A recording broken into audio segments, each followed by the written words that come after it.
काम किया है। पहले ये जो हमने कोविड हॉस्पिटल बनाया है उसमें चलती थी। लॉकडाउन में चूँकि डायलिसिस कंटिन्यू रखनी थी तो 2 इमरजेंसी बेड हमारे पास थे जिसमें राउंड द क्लॉक डायलिसिस हो रही थी आईसीयू में। तो वो ऐसे तो आईसीयू के लिए डेडिकेटेड था, किंतु जब आवश्यकता पड़ी तो उसमें राउंड द क्लॉक हमको चला के पेशेंट्स की डिमांड जो थी उसको पूरा करना पड़ा। लेकिन लॉकडाउन के पीरियड ही, जैसा कि हम जानते हैं कि डायलिसिस यूनिट चलाने के लिए बहुत बड़े आरओ प्लांट की आवश्यकता होती है, जिसमें अभी आप गए थे शायद।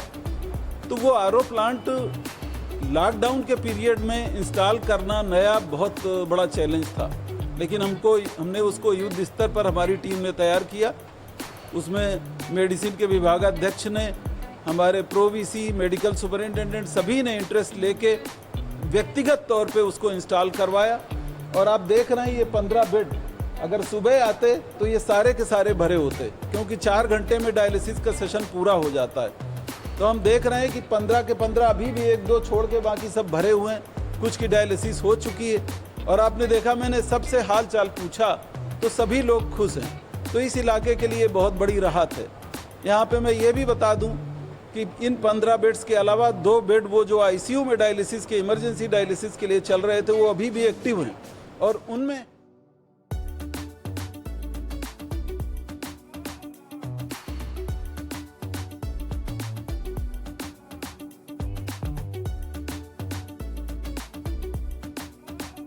अच्छा, और यहाँ ये बताना उचित होगा कि डायलिसिस का हमारा प्रोटोकॉल है।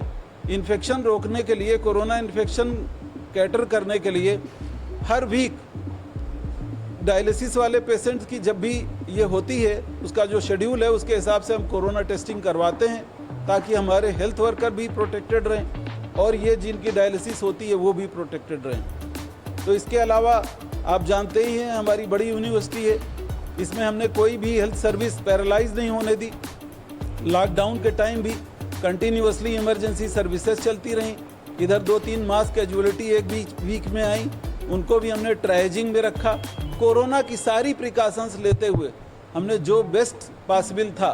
आप इंडिविजुअल पेशेंट से बात कर सकते हैं, केवल दवा और मेडिसिन नहीं। आप देखेंगे कि अगर ज़रूरत पड़ी तो हमने टूथब्रश और सोप तक भी मुहैया करवाया ताकि लोगों को दिक्कत न हो। तो इस समय हमारा यूनिवर्सिटी और हमारी यूनिवर्सिटी का स्टाफ, हमारे फैकल्टी, इस समय जब देश में इमरजेंसी है कोरोना की, तो केवल कोरोना को केयर नहीं दे रहे हैं, वो एक व्यक्तिगत केयर हम लोग देने की चेष्टा कर रहे हैं। और मुझे लगता है कि हमारा प्रयास, जैसा कि आप लोग अक्सर आते रहते हैं, हमारी एब्सेंस में भी वीडियो बनाते हैं। कुछ खुराफाती लोग, कुछ नेगेटिव एलिमेंट हर जगह होते हैं, वो केवल नेगेटिव चीज़ें ही बनाने के लिए यहाँ आते हैं या उनको जाके फ्लैश होती है, उनके बारे में हम बात नहीं करते हैं। इतनी बड़ी यूनिवर्सिटी है, हमारे पास फैकल्टी भी कम है, अभी हमारे पास लोअर स्टाफ भी कम है, उसके बाद भी हम जो है सर्विसेज पूरे मन से, शिद्दत से, चाहे वो डायलिसिस हो, चाहे वो कीमोथेरेपी हो, चाहे वो एंटीनेटल केयर हो, चाहे वो पोस्टनेटल केयर हो, चाहे वो ऑब्स्टेटिक केयर हो, चाहे वो सर्जरी, सेमी इमरजेंसी या सर्जरी की आवश्यकता हो, इवन न्यूरो सर्जरी को हम पूरी केयर देने की कोशिश कर रहे हैं। और कोरोना के बारे में आप जानते ही हैं, इस यूनिवर्सिटी का मेरा ख्याल एक रिकॉर्ड यूपी में तो है ही है कि हमने 77 पेशेंट डिस्चार्ज कर दिए हैं और अभी आने वाले दिनों में जल्दी ही हम और पेशेंट डिस्चार्ज करेंगे।